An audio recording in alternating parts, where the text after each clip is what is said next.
Hey there, mommy loves Aquarius! Thank you so much for always being here with me in this channel, babes. So, kung hindi niyo pa alam na mayroon pa po tayo isa pang channel, ang link ay nasa description box. Kaya naman, kung interesado ka rin tumambay dyan din, kita-kita tayo din there. So, yun nga mga babes, no? Hi and hello sa mga newbies, new subscribers. Ako po si Yan, welcome. At sa mga returning viewers, thank you sa inyo, no?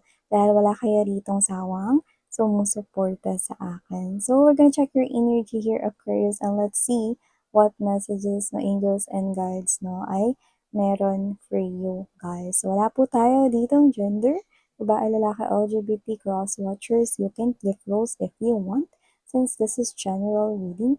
And at the end of the day, you always have your free will with you na free mo rin gamitin anytime, anywhere. So, let's go ahead, Aquarius, and let's check these messages here, guys. Spirits and angel guides, Archangel Michael, messages for Aquarius, please. Can you please show me? Thank you so much. Archangel Michael together with the angels and guides.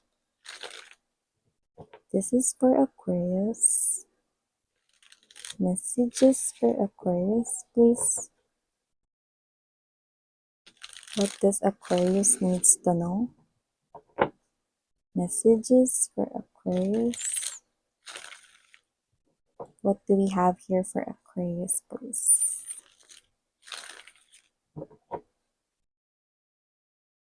Aquarius.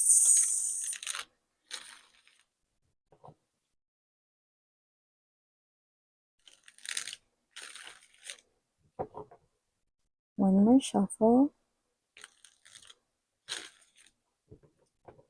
There you go. Let me do the honor first ng paglatag ng ating energy sa table before we start talking. We have here for you guys the Ace of Wands, the Eight of Coins, the Wheel of Fortune, the Four of Wands, the Six of Cups, Two of Coins, Hermit, Seven of Wands, Five of Coins. Let's put it here. Bottom of the deck, World card, Seven of Cups, and the Knight of Swords. Okay.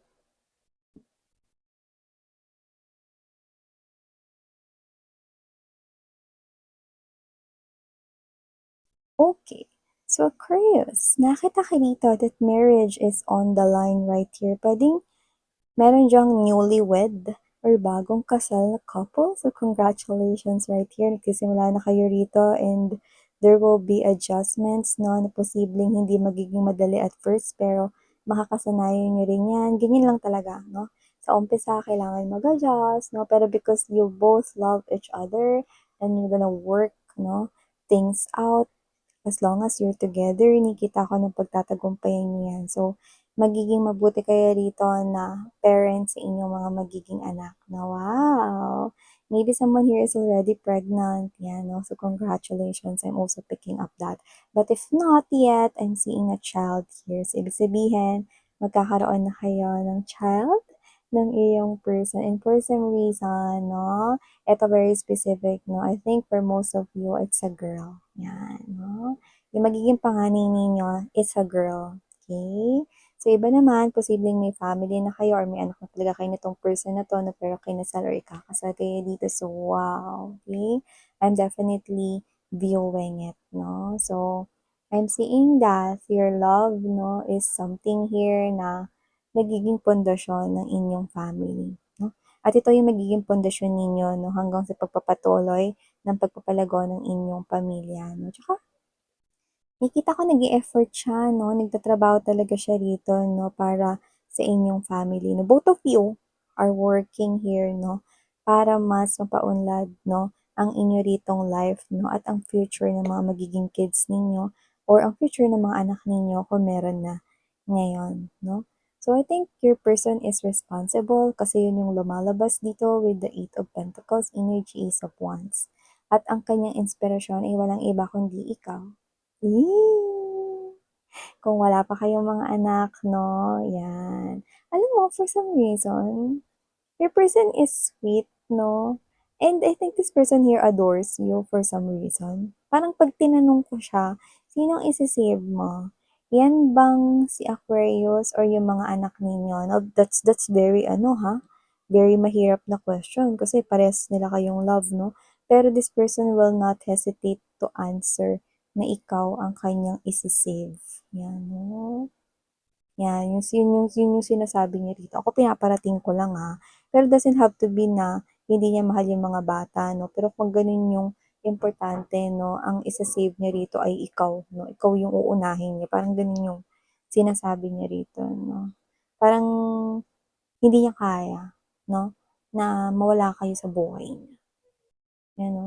Pero, Miss yan paano naman yung mga anak namin? Hindi niyo ba kaya na ano ewan ko kasi parang ang sinasabi nito sobrang mahal ka niya and he or she can't afford to lose you. Maybe parang may, part ng kanyang mind 'no, hindi ko siya hinuhusgahan 'no, pero parang para sa kanya, puwede naman tayo ulit na magkaroon ng anak 'no, or kahit hindi na tayo biyayaan ng anak basta kasama kita 'no. Parang ikaw yung dugtong ng buhay niya na kung mawawala ka hindi niya rin kaya, 'yan 'no. Bahala na kayong magbigay ng kahulugan at masakit yung ulo ko po. Basta gano'n yung pinaparating niya 'no, if ever man na papipiliin may gano'n, eh. Pero hindi ibig sabihin na hindi niya mahal yung mga bata, okey? Let's be clear to that, 'no. So, maliban diyan Aquarius 'no, nakita ko rito 'no, ng energy ng kaperahan 'no, na paparating sa'yo rito pero maaaring mag-hesitate ka or ma-confuse ka at first. Maaaring meron ditong bagay 'no, na choices. Iwan ko ba yung work ko rito para i-grab yung opportunity somewhere malayo or baka opportunity 'to sa ibang bansa 'no, or sa ibang lugar 'no. Parang ito bang trabaho ko dito sa Pinas or yung opportunity na maganda na trabaho sa ibang bansa? Parang it's an option right here 'no, but it is big blessings. Mas malaki pa ito sa kita mo sa trabaho mo ngayon, 'yan 'no. Yun ang nakikita ko dito. Kaya ka rin nagdadalawang isip na ganyan kasi alam mo 'yan. 'Yan 'no, na mas malaki yung kikitain mo diyan 'no, tsaka sa ngalan ng mga bata at pamilya ninyo. Iba sa inyo talagang may anak na 'no, nakuha ko rito. Pero yung iba, parang gusto niyo na kasi mag-settle down kaya parang gusto ninyo ng malaking ipon para maisagawa niyo na rito 'no, yung parang alam niyo yung nakuha kong phrase na parang ano, life starts at 40, 'no? Kasi yung iba parang gusto mag-early retirement, 'no, or iba baka nasa 40s talaga yung age ninyo, 'no, 40s, 50s kind of thing. Or kaya ito na gusto niyo i-enjoy yung life, 'no, habang kayo ay bata pa, 'no? Sino ba naman yung gustong mag-work, 'no, ng forever? Wala naman, 'di ba? Lahat naman nagwo-work kasi gusto makaipon, 'no, kasi may mga pangarap kayo, baka may mga business kayo or negosyong gustong itayo on your own, 'no? Siyempre all of us 'no, meron tayong mga pangarap 'no, at ang work or ang career natin yung magiging stepping stone natin 'no, para makaipon, 'di ba? So 'yan 'no. So nakikita ko dito that you will still grab that 'no, pero nakikita ko dito na at first possible na mag-isip ka muna dito 'no ng bongga 'no, bago ka makapag-decide. But you know that that's a great opportunity already, Aquarius 'no. A little sacrifice 'no. Maaaring ma-homesick ka na dahil malalayo ka sa family mo 'no, or baka sa biological mo ritong parents, mga ganyan 'no. But it's temporary, okay? After ng contract, if it is a work contract here 'no, you will go back here 'no, sa iyong family 'no, at nakikita ko na magse-spend ka na ng time with them and hindi ka na aalis, 'yan 'no. So, aside from that, nakita ko dito ng energy na possible na maka-encounter or makita mo ulit yung ex mo, 'no? And for some reason, maaaring ito ay sa isang gathering, birthday yan, kwentuhan, mga gano'n 'no, yung mga barkada baka parehas ninyong barkada, yung barkada rin niya, mga ganyan 'no. So, this is something here na posibleng mainis kayo kasi nakikita ko dito 'no, na puros pagde-deny pa rin 'no, at puros pagsisinungaling pa rin 'no, ang lalabas sa bibig niya 'no. Sino ba namang hindi maiinis, 'di ba? So, nakikita ko dito na magtitimpi kayong malala or susubukin ang inyong pasensya 'no. Kasi parang ayaw ninyo yung naririnig na, Kasi parang para sa mga friends ninyo ang tagal na nun, 'no? Pero siya ito na ano ba 'yan, kayo ito na ang tagal-tagal na nga nun pero hanggang ngayon sinungaling pa rin 'to. Yun, parang may gano'n kayong energy rito hanggang ngayon dini-deny niya pa rin na dahil sa ganito, ganyan kung ba't kami naghiwalay. 'Yan, 'no? So, wala kayong magagawa mga babes, 'no? Talagang ganito yung ugali ng ex ninyo. Pati kasi ulo niya, eh, oh, lumalabas dito na stubborn, 'no? At saka hard-headed yung kanyang ulo, 'no? So, nakikita ko dito na kung sino man yung energy na 'yan, 'no? Possible na naging ex-husband niyo 'yan, ex-wife para sa iba sa inyo, or ex-boyfriend, ex-girlfriend, 'yan, 'no? Endo na ang inyong connection, 'no? Noon pa man. 'Yan, 'no? Matagal na kayong naghiwalay, pero sinungaling pa rin siya. Sunod ko po diyan, nakita ko dito 'no, ng communication 'no, na yung iba siguro sa inyo LDR kayo with your person, like in relationship ba kayo sa malayo mga babes? Nakikita ko rito na itong person na 'to 'no, ay wala siyang iba, mahal na mahal niya kayo rito, okey?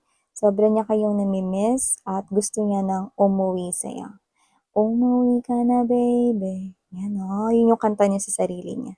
"Uuwi na ako baby." 'Yan, gusto niya ng umuwi pero hindi pa. Kasi parang meron pa siyang inaasikaso dun 'no, so baka meron kayong ka-LDR, love niya kayo at tuloy-tuloy yung communication niyo sa inyo rito. Sometimes nakakatulugan na rin kayo niya 'no, 'pag kunwari kausap niyo siya sa phone, siguro magkaiba yung time ninyo 'no. Siguro yung umaga dito, gabi dun, may ganun tayong energy or, posibleng gabi yung trabaho niya 'no, 'yan, may mga ganun, okey. So, either nasa ibang bansa siya or malayo siya sa inyo or yung trabaho niya is nighttime or whatever 'no, minsan nakakatulugan niya na kayo rito 'no, kasi ayaw niya rito na na patayin 'no, yung phone kasi gusto niya rito marinig yung voice ninyo. Miss na miss na po niya kayo and this person here wants to be with you, wants to go back home na para magkasama na daw kayo. Gusto niya na maramdaman yung hug mo 'no, yeah, I'm feeling someone hugging me right now. So this person here wants your hug 'no, nire-reminisce niya yun 'no, this person here wants to be with you. Gusto niyang ma-feel yung warmth mo 'no, ng personal 'no. Kaya gusto niya na rito na parang hatakin yung oras, pabilisin yung panahon para makauwi na siya sa iyo. 'Yan 'no, bongga yan guys 'no. So kasi naman 'tong energy na to this person here, talagang purely trabaho lang yung ginagawa niya dun 'no, or minding his or her own business lang dun and after that, this person's gonna rush in back to you. Knight of Swords energy. This person here, magmamadali pa siya rito. Baka nga nakaimpake at nakaayos na yung gamit niya 'no, kahit na next year pa siya uuwi. May gano'n 'no, yun ang binigay ko sa inyong example para may idea kayo 'no, sa ibig ko ritong sabihin kung gaano niya kayo ka-miss, 'yan. So maliban diyan Aquarius, nakita rin ako rito ng, parang meron ditong balita na 'pag nakarating sa inyo, ang laki nung ngiti ninyo, ang laki nung galak sa face ninyo. Kitang-kita sa inyong aura, sa inyong facial expression na talagang happy kayo about this. Hindi ko alam kung ano 'yan, pero particularly posibleng hindi 'yan tungkol sa'yo, pero parang masaya ka marinig yung balitang 'yan, 'yan, 'yan, 'yan, 'yan, 'yan, 'yan, 'no? Maaaring yang balita na 'yan 'no, is maaaring galing sa friend mo, malalaman mo na posibleng ikakasal na siya or na-promote siya sa trabaho niya, na may magandang nangyari sa kanya. At ikaw, hindi plastic na masaya ka for him or her kasi friend mo siya. Puwedeng close friend mo, best friend, or pinsan mo na close kayo na may gano'n, 'no? Or katrabaho mo na lagi mong kasama 'no, every lunchtime and even uwian 'no, coffee break 'no, mga ganyan, 'no? So, I think 'no, this good news right here is not literally about you, but yung happiness na naramdaman mo is parang feeling mo ikaw yun, 'di ba? So I think it's a good news right here about your loved ones, no? Or your community soul tribe really close to your heart. Yan. So maliban dyan, no, another message right here na nakukuha ko dito for you, Aquarius, is meron dito, no, na nakikita ko na mababago sa iyong home. Hindi ko alam kung magpo-feng shui ka ba? ikot-ikutin ba yung gamit diyan, nilipat mo yung pintuan 'no, sa pintuan ng kapitbahay? Hindi naman 'no. So, nakikita ko dito na may mababago diyan sa bahay niyo, okey. So, nakikita ko dito na hindi yun basta lang pagpapalit ng puwesto ng mga gamit, kundi posibleng baka may madagdag diyan 'no. So, baka someone here will buy a new sofa set 'no, or someone here 'no will buy 'no mga bagong pangluto na mga gamit, 'di ba?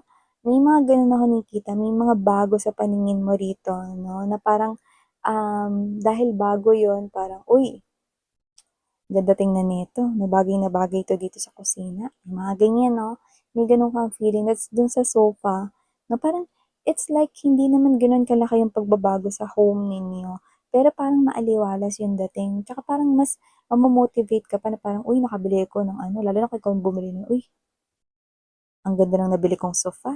Yan 'no, ta's mamo-motivate ka pa dito ta's parang, "Uy, susunod ko 'to, ito totoong TV namin na 'to, eh." Ano, may gano'n ka 'no, na namo-motivate ka dito 'no, na makabili. Parang feeling mo, "Ay, investment ko na 'to 'no, ay para 'to kay mama, bibili ako ng malaking screen para hindi na siya magsalamin 'pag nanonood ng TV." Ano. So, nakikita ko dito na parang mas namo-motivate ka pa to do more, tsaka parang hindi lang for you yung binibili mo. Kasi imagine, hindi lang naman ikaw umuupo dun sa sofa 'no, possible na yung pamangkin mo 'no, or yung anak mo, kung may anak ka 'no, or yung family mo, 'di ba? Gusto maging komportable sila na while sitting there, okey? May gano'n 'no. Tsaka parang ikaw yung klase ng energy na 'pag bumibili ka ng gamit, yung hindi lang isa yung gamit nun. Kunwari yung sofa hindi lang pang-upuan 'no, baka yung binili mo yung may nahihila rin sa ilalim na parang bed 'no, parang natu-turn siya into bed 'no, para 'pag gustong maborlogs or matulog 'no, hatak lang ta's jiga na, gano'n, naborlogs ka na. May gano'n 'no. Ta's parang basta maraming gamit yung bibilhin mo. Kunwari hindi ka bibili ng washing machine lang, you know, bibilhin mo yung washing machine na may dryer na, ay may gano'n, 'no, hindi yung nakahiwalay pa yung dryer dun sa washing machine, okey? You know what I'm saying? Gano'n, 'no. 'Pag bumili ka nun, parang may iba pang gamit, 'yan, 'no. Ano pa ba yung ibang mga things na iba pa yung mga gamit na gano'n, 'di ba? Kumbaga parang hindi lang yun, isa lang yung kayang gawin nun. Okay, may quality na at very useful, yun yung nakikita ko rito. Para sulit na sulit yung pag-spend mo ng money to buy that 'no, or to purchase that, 'di ba? So yeah, these are all the messages I've got right here for you, my sweethearts Aquarius, 'no? To all my Aquarians out there, thank you so much for the love and warm na support sa akin. Kung hindi niyo pa knows, may other channel pa tayo, links down below. And muli ako po si Yan, sa Love and Light. 안녕.